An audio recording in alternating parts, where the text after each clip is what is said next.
موجودہ حالات میں ضرورت اس بات کی ہے کہ ایک دوسرے پر الزام تراشی کرنے کی بجائے حقائق اور فیکٹس پہ بات کی جائے، تاکہ دنیا کو معلوم تو ہو کہ آخر سچ ہے کیا، شیعہ اور سنی میں بنیادی کیا فرق ہے، شیعہ کسے کہتے ہیں، شیعت کی کیا تعریف ہے۔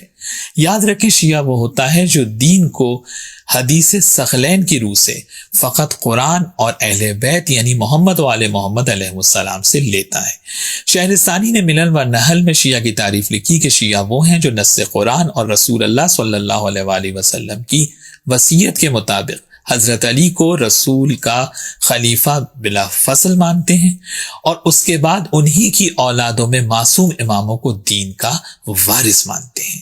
شیعہ وہ ہیں جو دین کو فقط اہل بیت علیہ السلام سے لیتے ہیں ولا غیر، اور شیعوں کے علاوہ مسلمانوں کے جو دوسرے فرقے ہیں وہ اہل بیت علیہ السلام کے علاوہ سب سے دین کو لیتے ہیں۔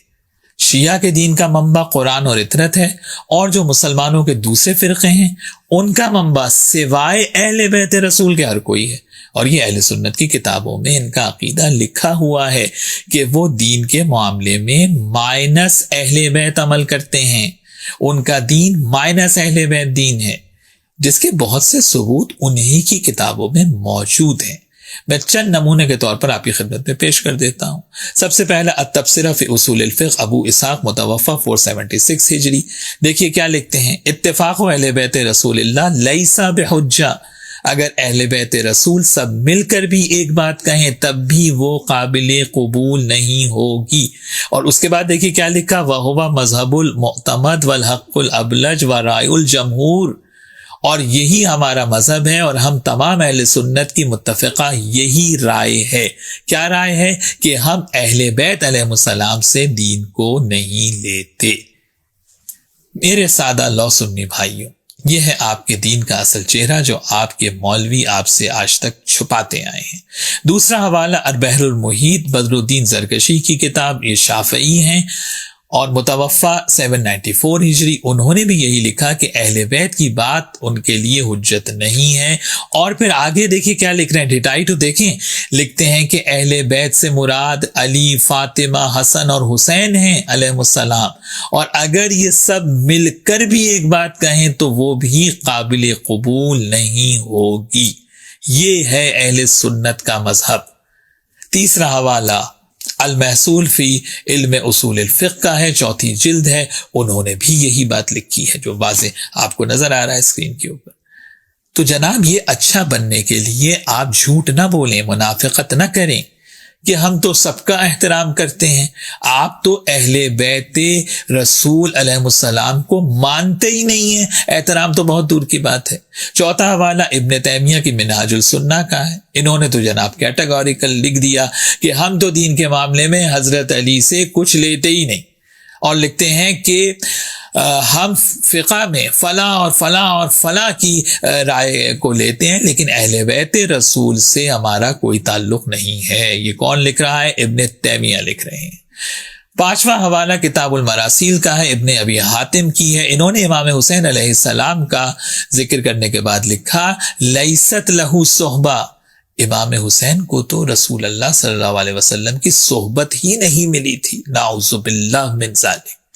اور اس کے بعد لکھا کہ کیونکہ امام حسین علیہ السلام صحابی رسول ہی نہیں ہیں، اس لیے ہم کوئی روایت ان سے نہیں لیتے۔ تو اب تو دنیا کو حقائق کی روشنی میں شیعہ اور سنی کا فرق سمجھ میں آ جانا چاہیے، اور اس میں کوئی امت کو توڑنے اور جوڑنے کا کوئی مسئلہ نہیں ہو رہا ہے، کوئی اس میں فرقہ واریت کی بات نہیں ہو رہی ہے۔ یہاں پہ میں کچھ اپنوں کو بھی مخاطب کروں گا، یہ میں نے فیکٹس بتائے ہیں، اور حقائق سے آنکھیں بند کرنے والا یاد رکھیے احمق ہوتا ہے۔ اور جہاں تک اصحاب رسول کے دفاع کرنے کی بات ہے، تو یہ بھی بات صرف آپ عداوت اہل بیت میں کرتے ہیں، آپ ان سے بھی مخلص نہیں ہیں۔ اگر آپ صحابہ سے مخلص ہوتے تو آپ اکراس دا بورڈ اصحاب رسول کی بات کرتے، حضرت ابو ذر، عمار یاسر، مقداد، حضرت سلمان فارسی رضوان اللہ تعالی علیہ مجمعین، ان اصحاب رسول کا تو نام بھی کبھی آپ کی زبانوں کے اوپر نہیں آتا ہے۔ تو یاد رکھیں جب بھی شیعہ کا تصور آئے گا تو فوراً اس کے کانسیکوینسز میں یہ بات ہے کہ شیعہ وہ ہیں جو سوائے اہل بیت کے کسی سے دین کو نہیں لیتے. یاد رکھیے ہمارے لیے قرآن اور محمد و آل محمد علیہ السلام کے علاوہ کسی کا قول حجت نہیں ہے. ہم اور کسی کو اہمیت ہی نہیں دیتے کچھ دین کے معاملے میں، اور یہ بالکل ایک اٹل حقیقت ہے. اب اس سے بھائی آپ کا نکاح ٹوٹے یا کچھ بھی ہو، شیعان حیدر کرار الحمدللہ اس وقت پوری دنیا کے اندر موجود ہے. دنیا کا کوئی حصہ اس وقت ایسا نہیں ہے کہ جہاں پر مولا علی علیہ السلام کو خلیفہ بلا فصل کہنے والے اور مولا حسین کا ماتم کرنے والے موجود نہ ہوں. الحمدللہ. آخر میں اپنے اہل سنت بھائیوں سے اپیل کروں گا کہ یہ ناصبی ملاؤں سے، ان دشمنان اہل بیت سے اپنی جان چھڑائیں، ان کے ساتھ رہ کے اپنی عاقبت کو خراب نہ کریں، اور اکراس دا بورڈ خود مطالعہ کریں تاکہ آپ غلط اور صحیح میں فرق کر کے حق کو پہچان سکیں.